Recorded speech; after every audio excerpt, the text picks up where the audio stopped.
Today's video is about not getting locked into a timeshare, how you can avoid getting involved with a timeshare and doing that, saving yourself a lot of time, money, and headaches. First of all, what is a timeshare? A timeshare is owning real estate, but instead of owning it for a full year or for years on end, you only own it for a few weeks a year. That's what I call a timeshare. So you only own it for, let's say, 1 or 2 weeks a year. So you are splitting ownership with a number of other people that own it for other time periods of the year. And when you look at a full year's period of time, it's made up of a number of owners that all partially own a slice of that real estate for that particular period of time.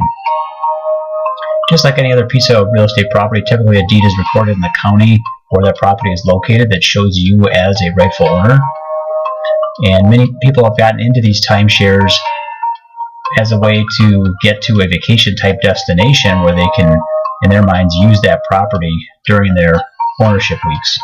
In many cases, there's also a vacation club that runs some of these timeshares, and in doing that, they also try to offer the ability to transfer your timeshare and transfer the weeks, let's say, to use other properties and things of that nature. These timeshares are often sold in high-pressure sales pitches that are often convincing people to borrow money. Typically, they'll offer a free weekend getaway, try to get you to a resort-type destination, and while you're there, they try to sell you a timeshare, which is usually a significant amount of money. Often, many people have to borrow money in order to buy that timeshare.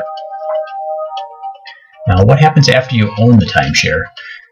Well, if you look at in today's environment, they're extremely difficult to sell. There are way more sellers than buyers, so the market's kind of flooded with people that are trying to get out of these. And because of that, once you own it, it's very difficult to get out of it.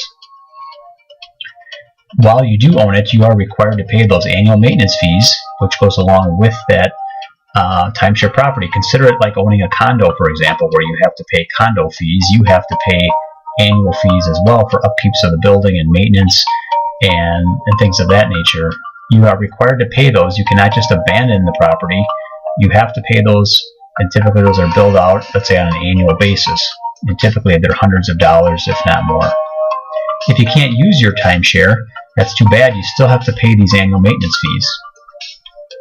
And the other thing is, depending on the timeshare club or group, if you are able to try to use other destinations that are affiliated, in other words, you could trade your week for a week somewhere else. There's a lot of restrictions and availability. You've got to play by all the rules. You typically have to book your reservation a year or years in advance. And it's very difficult sometimes to use what you want to use.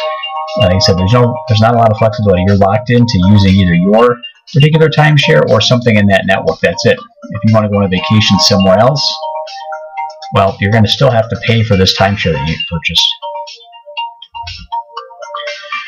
Now, if you do own a timeshare and you are trying to get out, you can do a few things to try to minimize the damage. Of course, my best tip is don't even buy one. Try to avoid it at all costs. Don't get sucked into those sales pitches that tell you what a great thing it is. Instead, stay flexible. Use vacation rental by owner or Airbnb or any other number of travel type organizations that you can use to book a kind of flexible vacation, so you can go where you want, when you want, and you're not locked in like you would be if you were a part of a timeshare ownership group.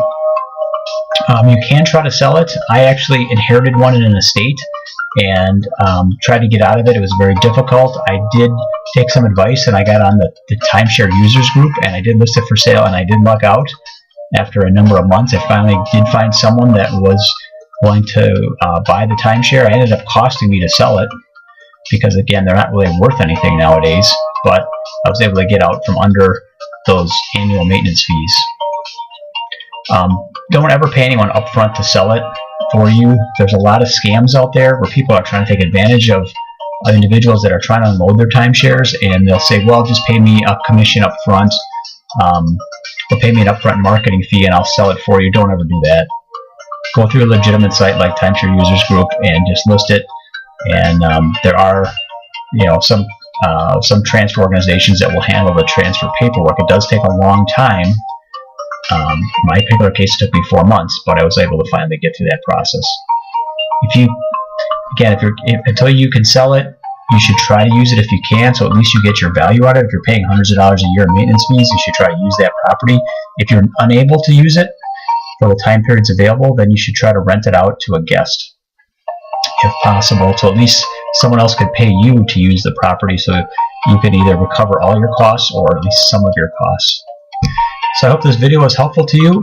Good luck, and again, try to avoid timeshares at all costs. Thank you.